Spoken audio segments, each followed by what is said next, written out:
እሺ የዛሬ ደግሞ ክፍት ብሏል፣ ድብር ብለዋል። አይዞክ የትናንትና ውሳኔን ማለት ነው በሙሉ ድምጽ ያው ፓርላማው አጽድቆታል ማለት ይቻላል። ቅመሞች ናቸው ፓርላማውን የመሩት ትናንትና።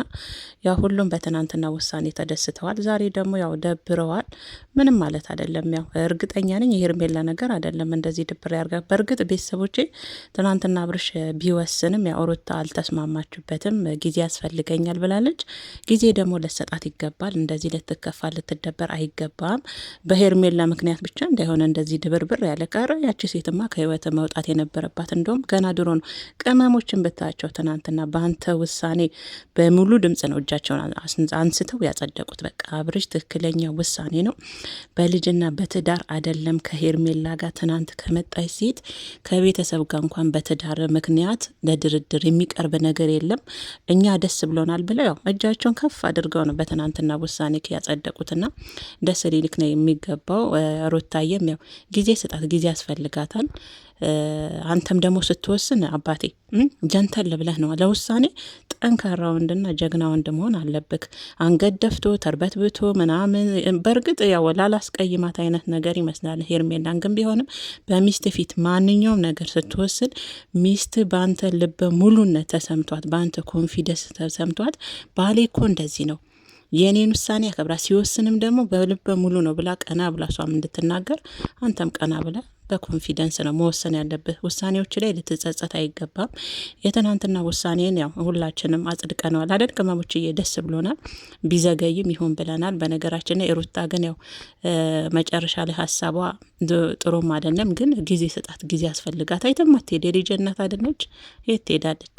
የትም አትሄድ። ስለዛ አትከፋ፣ አትደበር። ያው ዛሬ እንግዲህ ቤተሰቦች አብርሽ ድብርብር ክፍትፍት ብሎት ነው የመጣው ማለት ነው። አትደበር፣ አይዞ አብርሽዬ፣ ነገሮች ይስተካከላል። እኔ በነገራችን ላይ ትናንትና ያው ብዙም ቪዲዮ ከመሸ ነበር ያየሁት። የሰው ቤት ታውቃላችሁ ቅመሞችዬ፣ አይመችም። በዛ ላይ ሀሳቤን እንኳን ገልጬ ወደ እናንተ እንኳን ሼር እንዳላደርግ ያው ኢንተርኔት ሴትዮ አጥፍታብኝ ነበረ እና በዛ ምክንያት ያው ደስ ብሎኝ ነበረ ቪዲዮን አይቼ፣ ግን ሀሳቤን እንዳልገልጽ ያው የሰው ቤት የሰው ኢንተርኔት ሆና ትደፍሩት ነገር እና ያው እነሱ ካልከፈቱት መቼም እነሱ ካጠፉት እነሱ የሚደፍር የለምና በአብርሽ ውሳኔ ሁላችሁም ደስ ብሏችኋል ትናንት ና የሄርሜላ ነገር ያው በጣም ይገርማል። አስብበት የምትለው ነገር በጣም ነበር ያሳቀኝ። ምክንያቱም ከትዳርና ከልጁ ምንድን ነው የሚያስበው? እሷን እንዲያስበልጥ ነው? ሞኝናት፣ ጅላት፣ ብልጥናት ብላችሁ ለማሰብ ራሱ ይከብዳችኋልና ለማንኛውም አብርሽ እያትደበር፣ ውሳኔ ትክክለኛ ውሳኔ ነው። እንደውም ረፍዷል፣ የእውነት ረፍዷል። ትክክለኛ ውሳኔ ነው።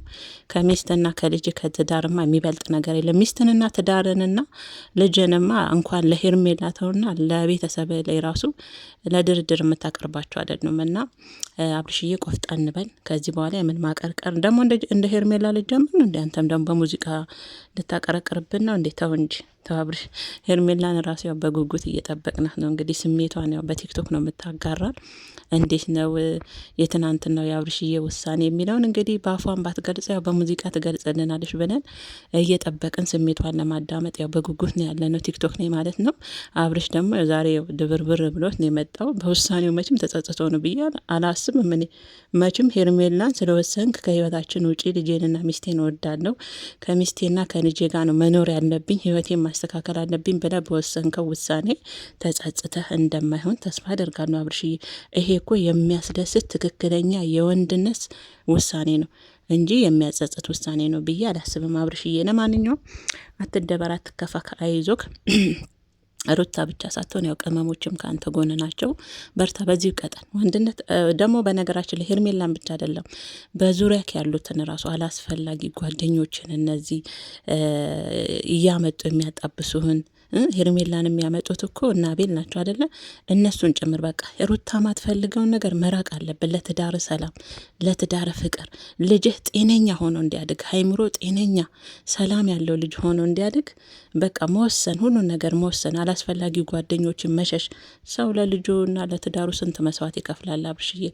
ያንን ሳታቅም እያወቅም ያጠፋቸው ጥፋቶች ብዙ ናቸው። ያንን ግን አሁን መጸጸት ሳይሆን ተጸጽተ በነዛ ጥፋቶችን ማስተካከልና ማረም መወሰን አለብ ብዬ ነው ማስበው። ቤተሰቦቼ በተረፈ ቅመሞች ውሳኔውን በጣም ብዙዎቻችሁ ደግፋችሁ ደስ ብሏችኋል። ይመቻችሁ የኔ ውዶች ማለት ነው። በተረፈ ለዚህ ዩቲዩብ ቻናል አዲስ ከሆናችሁ ሰብስክራይብ በማድረግ ቤተሰብ ሁኑ። ቪዲዮንም ላይክ አድርጉ። እናንተም ሰላማችሁ ጤናችሁ ይብዛ።